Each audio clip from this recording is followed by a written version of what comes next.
Apex committee के इजलास में अमन अमान पर बात हुई। अज़्म पाकिस्तान का नाम आया मगर ऑपरेशन का लफ्ज उसके आगे या पीछे नहीं था।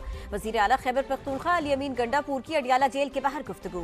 कहा एपेक्स कमेटी में अफगानिस्तान से बातचीत में मदद की पेशकश की। बानी पीटीआई से अभी तक किसी तरह राबता नहीं किया गया।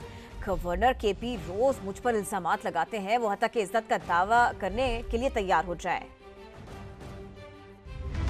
उस दिन जो हमारी एपेक्स कमेटी की जो मीटिंग हुई जिसमें नेशनल एक्शन प्लान पे बात हुई, तो उसमें एक पॉलिसी बताई गई। वो पॉलिसी ये थी कि मुल्क के अंदर अमन व अमान होना चाहिए, बिल्कुल। इसी तरह मुल्क के अंदर दहशतगर्दी का खात्मा होना चाहिए, बिल्कुल। वो जो नाम आया वहाँ पर वो था अज़्म पाकिस्तान। उसके साथ ऑपरेशन का लफ्ज न पहले था न बाद में था, और वो रिकॉर्ड पे होगा। पहले तो ये सवाल है कि क्या ऑपरेशन होना है, अच्छा होना है, कहाँ होना है, किस तरीके का होना है, किस साइज में होना है, कैच क्या होगा। पहले तो ये बात जब सामने आएगी तो तब ही हम उसके बाद कोई बात कर सकते हैं। दहशतगर्दी का मुकाबला आप आवाम के बगैर नहीं कर सकते। सूबों को एहतमाम लेना वहाँ पे जरूरी है, पार्लियामेंट को वहाँ पे एहतमाम लेना जरूरी है। अभी तक कोई क्लैरिटी नहीं है इस चीज में। मैंने उस दिन भी ऑफर किया इनको मीटिंग के अंदर, अगर अफगानिस्तान के साथ आप चाहते हैं, अगर आप पॉलिसी बनाते हैं बातचीत की, तो हम उस पर किरदार अदा कर सकते हैं, हम उस पर आगे बढ़ के आपका मदद कर सकते हैं। इमरान खान साहब ने तो पहले भी जब वो जेल से बाहर भी थे तो बार बार कह रहे थे कि मैं मुज़ाकरात के लिए पाकिस्तान के लिए तैयार हूँ, और अभी भी वो कह रहे हैं। लेकिन अभी तक कोई भी ऑफिशियली मेरी कोई भी एंगेजमेंट इस हवाले से नहीं हुई है इदारों के साथ या इस फेडरल गवर्नमेंट के साथ, जबकि हम अवेलेबल हैं। मेरा गवर्नर से पहले तो काम नहीं है, आईनी तौर पर गवर्नर का कोई सूबे में काम ही नहीं है। वो रोजाना बैठ के कभी कहता है 9 मई का मुजरिम है, कभी क्या कहता है। वो 50 दफा मेरे पे इल्जाम लगा चुका है। अल्हम्दुलिल्लाह मैं एडीसी से बरी हो गया उस केस में। अब हत्या की के लिए तैयार है। सरबराह यूआई मौलाना फजलुर रहमान ने अज़्म इस्तेहकाम ऑपरेशन को अदम इस्तेहकाम ऑपरेशन करार दे दिया। कोयटा में मीडिया से गुफ्तगू में कहा, मुल्क को और भी कमजोर क्यों किया जा रहा है।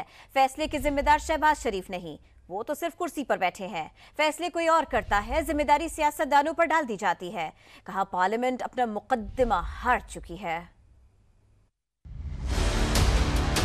एस्टेब्लिशमेंट को बालादस्ती की ख्वाहिश अब ऐलान किया है कि हम अज़्म इस्तेहकाम ऑपरेशन शुरू करेंगे। ये अदम इस्तेहकाम ऑपरेशन है जो पाकिस्तान को और कमज़ोर करेंगे। चप्पे चप्पे पर आज हमारी फौज मौजूद है, तो मुल्क को और कमज़ोर क्यों किया जा रहा है। एपेक्स कमेटी ने फैसला कर दिया। एपेक्स कमेटी क्या है कि जहाँ किसी इजलास में वर्दी वाला मौजूद होगा वहाँ फैसले वर्दी करेगा या बाकी लोग करेंगे। जिम्मेदारी हमारे ऊपर डालते हैं। बड़ी खुशी से शहबाज शरीफ से जिम्मेदारी कबूल करेगा, लेकिन हर चंद है नहीं है। शहबाज शरीफ वज़ीर आज़म नहीं है। हमें एक नई मंजिल मुतय्यन करनी होगी जो इस मुल्क की बका और इस मुल्क के इस्तेहकाम की ज़ामिन हो। जमहूरियत अपना मुकदमा हार चुका है, पार्लियामेंट अपना मुकदमा हार चुका है, और उनके खिलाफ बगावतें, उनके खिलाफ मुसल्लह तंजीमें वो अपना मौक़िफ़ तस्लीम करा रही हैं। यहाँ तक हमें किसने पहुँचाया, इसका कौन जिम्मेदार। अज़्म इस्तेहकाम ऑपरेशन पर एतमाद में नहीं लिया गया। अवामी नेशनल पार्टी के सूबाई सदर मियां इफ्तिखार हुसैन की गुफ्तगू। कहा स्टेक होल्डर्स को एतमाद में लिए बगैर कोई फ़ायदा नहीं। नेशनल एक्शन प्लान पर अमल दरामद न होने का सवाल भी उठा दिया।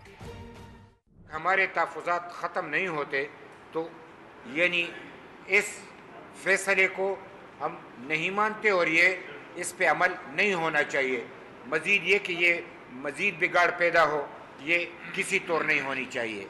नेशनल एक्शन प्लान के हवाले से जब भी इनको ज़रूरत पड़ती है तो इनको याद आ जाता है। 20 नुकाती एजेंडा है जो कि हमें आर्मी पब्लिक स्कूल के बच्चों की खून की मरहूनी मिन्नत है कि हमें मिला, और उसमें से सिर्फ एक नुक्ते पे इन्होंने अमल किया। अगर आपको याद हो, वो भी फ़ौजी जो हमारे अदालतें थी उसके हवाले से अमल हुआ। बाकी 19 नुकात पे कोई अमल नहीं हुआ। तो क्या एक नुक्ता इसमें था?